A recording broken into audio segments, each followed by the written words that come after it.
Un avion qui a tout simplement disparu. Le vol MH370 de Malaysia Airlines a disparu en 2014, devenant la plus grande énigme de l'aviation moderne. Le Boeing 777 a décollé de Kuala Lumpur à destination de Pékin, a émis son dernier signal à 1h07 et quelques minutes après le Bonne Nuit Malaysian 370, le transpondeur s'est éteint. L'appareil a dévié de sa trajectoire, traversant la péninsule malaise et la mer d'Andaman, dans un silence absolu. Il a continué à voler pendant plus de 6 heures, jusqu'à l'apparition du dernier signal à 8h19, alors qu'il survolait l'océan Indien. Après cela, il n'a plus jamais été revu. Aucun appel de détresse. Aucune trace visible. Juste le vide. Désormais, grâce à une technologie sous-marine sans précédent, Ocean Infinity a défini une zone de 15 000 km². Les recherches de l'épave se poursuivent en eau profonde, jusqu'à 6 000 mètres de profondeur, où l'on pense qu'elle pourrait se trouver. Parmi les indices figurent le flaperon découvert à La Réunion et les données de suivi des signaux radio. Les questions demeurent. Qui a désactivé le transpondeur? Pourquoi ces preuves n'ont-elles refait surface que maintenant? Et la vérité se cache-t-elle vraiment dans les profondeurs? Peut-être, pour la première fois, la solution ne viendra-t-elle pas du ciel, mais de robots au fond de l'océan. Depuis la disparition du vol MH370, les recherches sont devenues une mission internationale. Gouvernements, experts et volontaires ont uni leurs forces pour tenter de trouver des réponses. Mais l'océan Indien est immense et les indices étaient quasi inexistants. Au départ, les recherches se sont concentrées sur la mer de Chine méridionale, dernier lieu où l'appareil avait été aperçu. Mais quelques heures plus tard, des données satellitaires ont révélé que l'avion avait viré à l'ouest.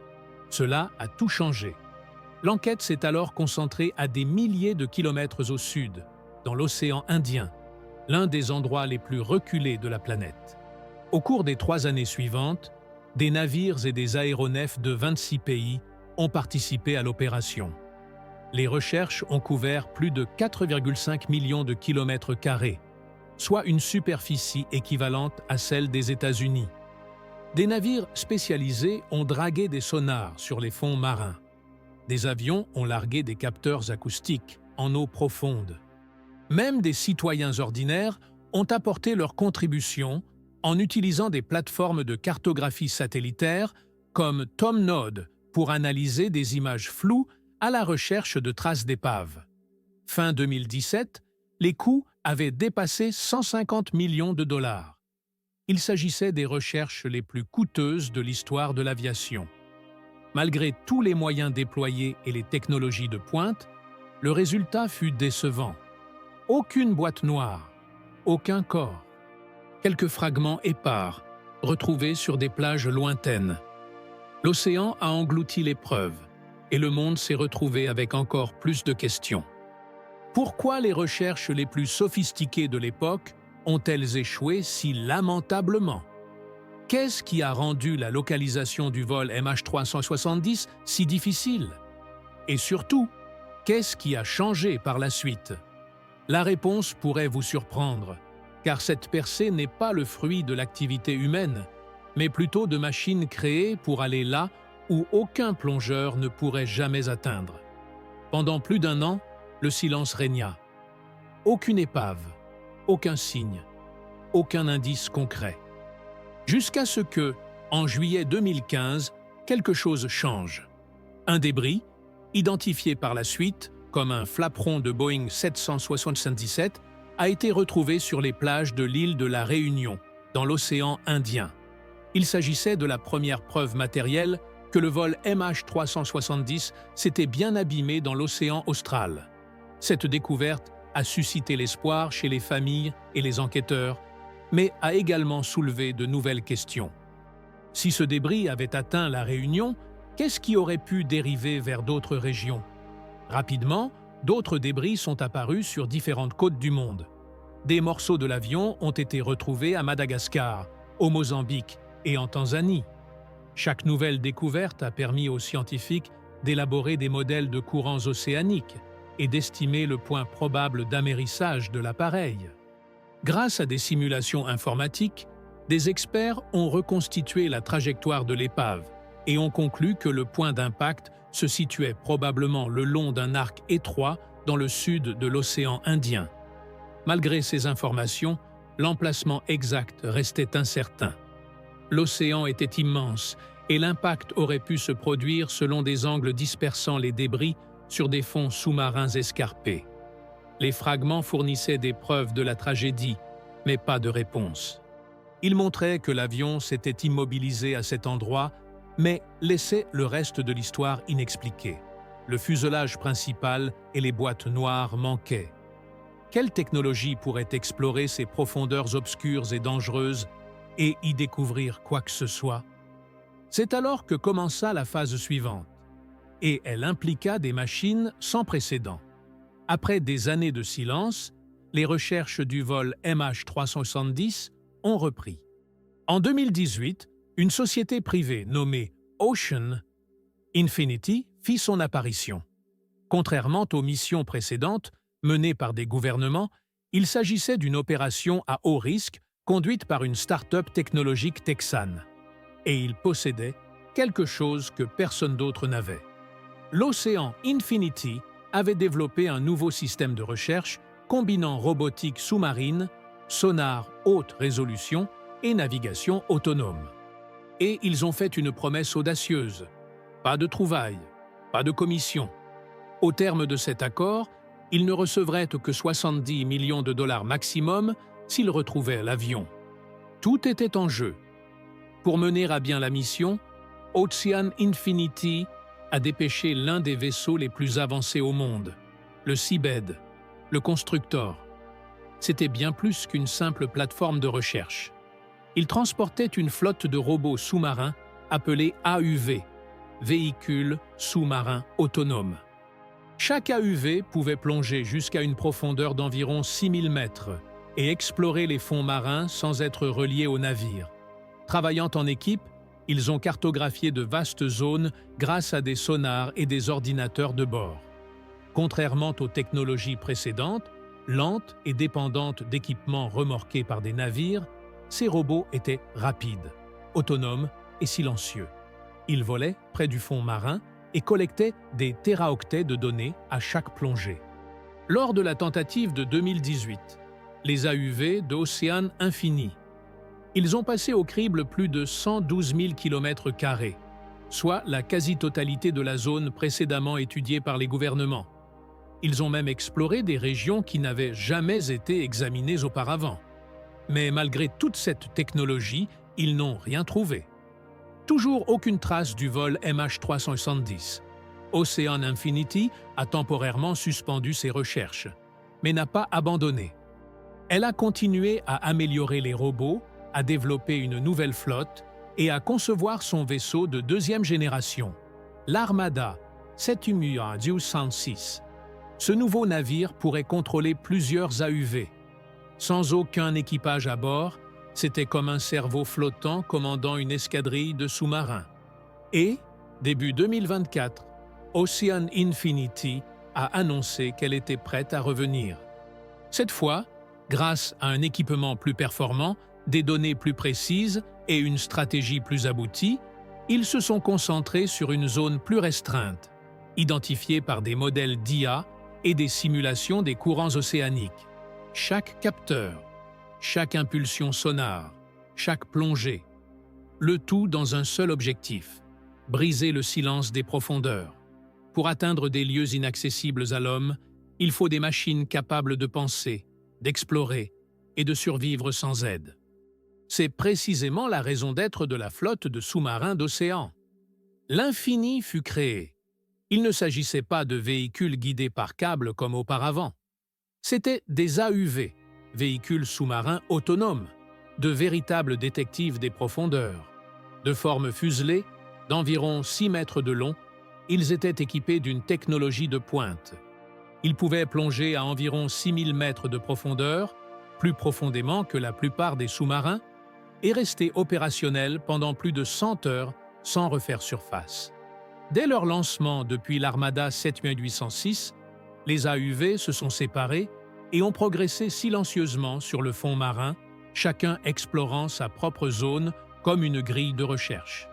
Leur mission était simple: passer au crible chaque mètre carré du fond océanique et détecter toute anomalie. Pour ce faire, ils ont utilisé 4 principaux types de capteurs sonars. Le premier était le sonar à balayage latéral, qui émettait de larges faisceaux et créait des images en noir et blanc du fond marin. Il fonctionnait comme une photocopieuse, détectant les objets qui rompaient la répartition uniforme du sable et des rochers. Le second était le sonar à synthèse d'ouverture, sonar à ouverture, qui combinait plusieurs impulsions pour produire des images nettes et extrêmement détaillées. Ce système était capable d'identifier de petits objets, même enfouis dans la boue ou coincés dans des crevasses sous-marines. Le troisième système était un sonar multifaisceau qui projetait des centaines de faisceaux vers le bas et construisait une carte 3D du terrain. Cela permettait aux robots de naviguer dans des zones accidentées et de localiser des formes plus grandes, comme des fuselages ou des ailes. Le dernier système était le sous-fond. Le profileur, qui émettait des impulsions sonores sous les couches sédimentaires du fond marin, pouvait localiser les débris enfouis sous le plancher océanique, là où le corps principal de l'aéronef pouvait encore se trouver.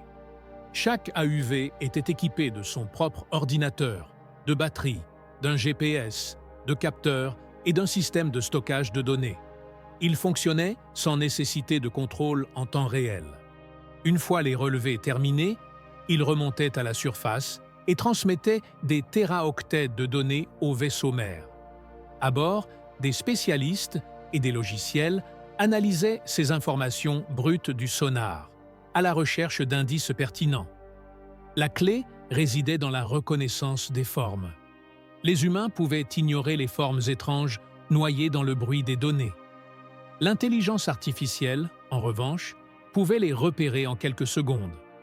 À chaque nouvelle mission, les AUV devenaient plus intelligents. Ils ont appris à distinguer les textures naturelles de celles pouvant indiquer une origine humaine. Ils ont adapté leurs itinéraires pour se concentrer sur les zones les plus prometteuses. En 2024, ces chasseurs d'acier avaient exploré un territoire plus vaste que jamais auparavant. Ils ont cartographié des régions jamais explorées auparavant. Ils ont ratissé crêtes, vallées et tranchées sur une superficie de plus de 80 000 km². Et à chaque retour, les images devenaient plus nettes. Ce n'était plus une question de chance ou de conjecture. C'était une question de science. C'était une question de stratégie. C'était la technologie qui travaillait sans relâche, explorant le mystère avec une précision et une profondeur inégalées. Mais malgré cette puissance technologique, une question demeurait. L'intelligence artificielle pouvait-elle réellement trouver une aiguille dans une botte de foin, alors que personne ne savait exactement où elle se trouvait? Ceci nous amène à l'arme secrète insoupçonnée, celle qui ne provenait pas de la mer, mais des ondes radio. Tandis que des machines exploraient les profondeurs, une autre technologie opérait bien au-dessus d'elle. Elle n'utilisait ni hélice ni sonar. Utilisation des données. En 2022, un groupe de chercheurs indépendants, dirigé par l'ingénieur aérospatial Richard Godfrey, a présenté une innovation majeure, un système appelé WSPR, WIC, Signal Propagation Journaliste. À l'origine, le WSPR n'a pas été créé pour suivre les avions. Il s'agissait d'un réseau radio mondial utilisé par des radioamateurs pour étudier la propagation des signaux dans l'atmosphère. Chaque seconde, des milliers de signaux transitent entre des stations du monde entier.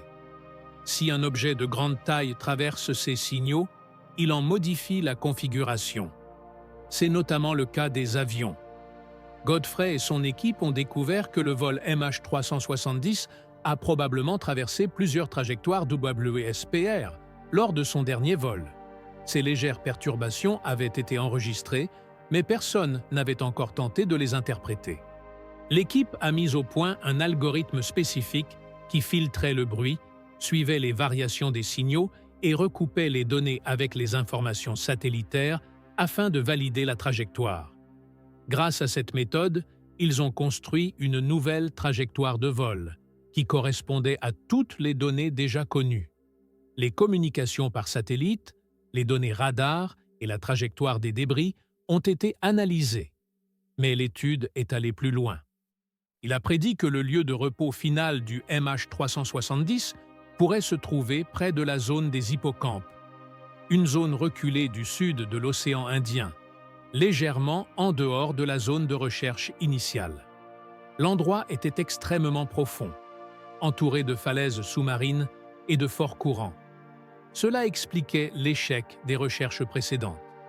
Plus important encore, cette nouvelle zone cible était suffisamment petite pour que la flotte de robots d'Océane puisse l'atteindre. Infinity pouvait effectuer des numérisations précises. Le WSPR n'était pas qu'une simple théorie. Il a été testé sur d'autres vols et a fonctionné avec une grande précision. Contrairement au radar, qui cesse de suivre les aéronefs lorsqu'il perd son signal, le WSPR a continué à les surveiller indirectement en analysant la manière dont ils distordaient les ondes radio dans le ciel. Il fonctionnait silencieusement, de manière invisible et à l'échelle mondiale. L'association du WSPR et de l'intelligence artificielle a offert aux chercheurs un niveau de précision inédit. Désormais, les drones sous-marins pouvaient être guidés non plus par conjecture, mais par des calculs mathématiques. Et les calculs ont désigné un lieu précis. Début 2024, Ocean Infinity a reçu le dernier modèle de l'équipe WSPR. Les données mises à jour incluaient non seulement les perturbations du signal, mais aussi des simulations détaillées des courants océaniques basées sur les débris trouvés dans différentes parties de l'océan Indien. Chaque variable, vent, hauteur des vagues, données satellitaires, a été traitée par apprentissage automatique. Le résultat est inquiétant. Si le modèle est correct, le vol MH370 pourrait se trouver dans un rayon de 40 milles nautiques, près du bord d'un profond canyon sous-marin. Cette zone n'avait jamais été explorée auparavant. Elle était plus profonde que la plupart des zones étudiées en 2018. Désormais, grâce à une technologie de pointe et à une carte précise, Ocean Infinity se prépare pour la prochaine plongée. Les AUV s'enfoncèrent les uns après les autres dans l'obscurité. Cette fois, ils ne se contentèrent pas de scruter les environs. Ils chassaient, guidés par une carte formée de signaux invisibles captés à travers la planète et décodés par des machines. Le mystère s'était déplacé des écrans radars aux ondes radio, des cartes sonars aux prédictions de l'intelligence artificielle. La recherche du MH370 était devenue une course contre la montre pour découvrir la vérité. Mais si l'on trouvait quelque chose là-dessous, qu'est-ce que cela révélerait? Un simple accident?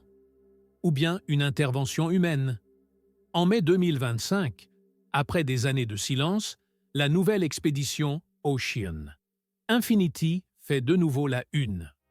Mais cette fois, ce n'est pas à cause d'un nouvel échec. C'est ce que leur sonar a détecté. L'un des AUV, lancé dans les profondeurs près de la zone des hippocampes, est revenu avec d'étranges réflexions sur le sonar. Au premier abord, les images semblaient montrer de simples rochers éparpillés le long d'un ravin sous-marin. Mais après la superposition des données du sonar latéral et du sonar à synthèse d'ouverture, quelque chose d'inhabituel est apparu. Un objet long et plat semblait partiellement enfoui au fond de l'océan. Il avait la taille et la forme d'une aile de Boeing 777. L'équipe ne s'est pas empressée d'aller l'explorer. Il s'était déjà fait avoir. Les formations géologiques pouvaient fausser les relevés sonars. Ils ont donc envoyé une deuxième plongée, cette fois avec des caméras améliorées et une cartographie sonar plus détaillée. Ce qui est revenu n'était pas seulement une forme suspecte. C'était une structure brisée, aux arêtes droites, aux motifs côtelés et à une extrémité déchirée où le métal semblait tordu. Aucune trace de corail, aucun signe d'origine volcanique. C'était artificiel. De plus, elle correspondait à la trajectoire prédite par le modèle d'IA basé sur les données d'WSPR. Après 11 ans, un véritable indice physique avait émergé des profondeurs. Et il n'était pas seul. Dans un rayon de 15 km autour du premier objet, 2 autres fragments potentiels ont été identifiés. L'un ressemblait à la partie arrière d'un gros avion. L'autre présentait la courbure typique d'un fuselage. Les images sonars indiquaient que les débris étaient dispersés en éventail, probablement suite à un impact à grande vitesse suivi d'une dérive sous-marine. L'équipe n'a pas immédiatement divulgué toutes les informations au public, faisant preuve de prudence. Il était nécessaire de confirmer par contact visuel, tests chimiques et comparaison avec les plans structurels spécifiques du MH370. Mais, en coulisses, les enquêteurs et analystes aéronautiques ont commencé à se préparer à ce qui pourrait devenir la découverte sous-marine la plus importante de la décennie. Un autre groupe a entrepris la planification d'une mission de récupération. Celle-ci nécessiterait des submersibles spéciaux, du matériel résistant à la pression et des équipes d'ingénieurs formés aux environnements extrêmes. Une coordination a également été mise en place avec les autorités aéronautiques malaisiennes et australiennes, ainsi qu'avec des organismes internationaux tels que l'OACI. Ce qui distinguait cette scène de toutes les autres, c'était une combinaison de persévérance humaine et d'intelligence artificielle. Ce n'était pas un coup de chance. C'était une réaction en chaîne entre les ondes radio, les courants océaniques, les réseaux de sonar et des milliers d'heures de traitement de données. Tout a convergé en un instant lorsque le silence a enfin été rompu. Les familles des victimes ont été prévenues. Certaines ont pleuré. D'autres ont demandé le respect de leur vie privée. D'autres ne posaient qu'une seule question. Peut-on les ramener chez eux maintenant? Mais une question demeure sans réponse. Même si l'épave est confirmée comme provenant du vol MH370, même si les enregistreurs de vol sont retrouvés, expliqueront-ils vraiment ce qui s'est passé dans le cockpit cette nuit-là? Et, si tel est le cas, le monde sera-t-il prêt à entendre la vérité? Car même si l'épave est confirmée, l'histoire du vol MH370 est loin d'être terminée. Retrouver des débris est une chose. Comprendre les causes de la catastrophe en est une autre. C'est pourquoi la prochaine étape consiste à récupérer les boîtes noires. Ces appareils, officiellement appelés enregistreurs de données de vol et cockpit, sont officiellement appelés enregistreurs de données de vol. Les enregistreurs vocaux sont conçus pour résister aux accidents les plus violents. Ils sont fabriqués avec un boîtier en titane, une isolation résistante à la chaleur et des émetteurs de localisation qui s'activent en cas d'impact. S'ils sont retrouvés, ils peuvent révéler la vitesse, l'altitude, la configuration du moteur et même les dernières paroles prononcées dans le cockpit. Dans de nombreux accidents, les boîtes noires ont permis d'éclaircir le mystère. Mais avec le vol MH370, le défi est encore plus grand.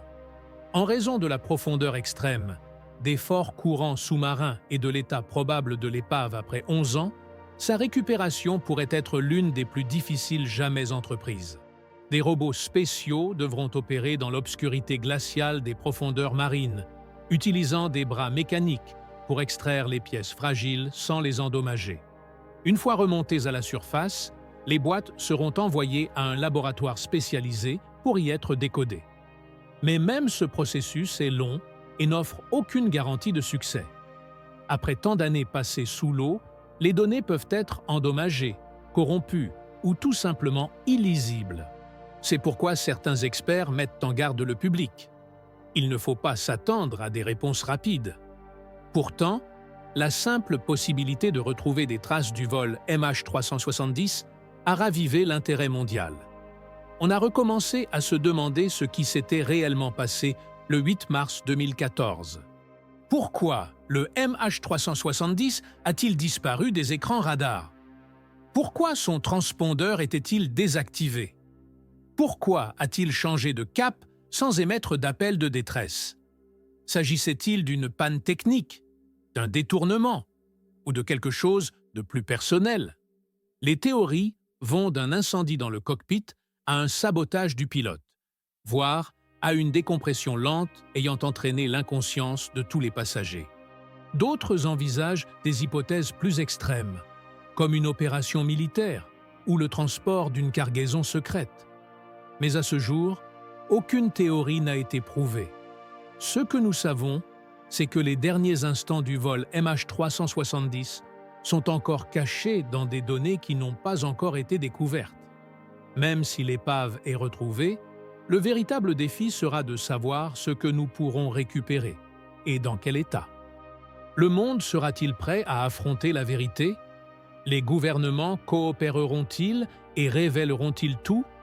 De nouvelles règles verront-elles le jour pour empêcher qu'un tel drame ne se reproduise? Ou une partie de l'histoire restera-t-elle à jamais enfouie, avec les décombres? Les familles suivent chaque nouvel indice. Cela fait plus de 10 ans qu'on attend une simple phrase « Voilà ce qui s'est passé, et voilà pourquoi ». Aujourd'hui, grâce à l'alliance du sonar avancé, de l'intelligence artificielle et des réseaux radio mondiaux, nous approchons peut-être de ce moment. Mais la vérité apportera-t-elle la paix ou de nouvelles questions? Technologie océanique. L'Infinity a déjà marqué un point de recherche crucial dans l'océan Indien, et la découverte possible d'épaves a ravivé l'espoir. La prochaine étape consiste à récupérer les boîtes noires, à des profondeurs inaccessibles à l'homme. Les données résisteront-elles à l'épreuve du temps et de la pression? Révéleront-elles enfin les derniers instants du vol MH370? Chaque fragment retrouvé témoigne du chemin parcouru depuis 2014. Aujourd'hui, la détermination humaine prouve qu'aucun mystère ne demeure éternel. L'affaire du vol MH370 nous rappelle qu'avec la technologie et la persévérance, même les secrets les plus enfouis peuvent être révélés. Le dernier chapitre est peut-être proche. Et lorsqu'il arrivera, le monde devra être prêt à l'entendre.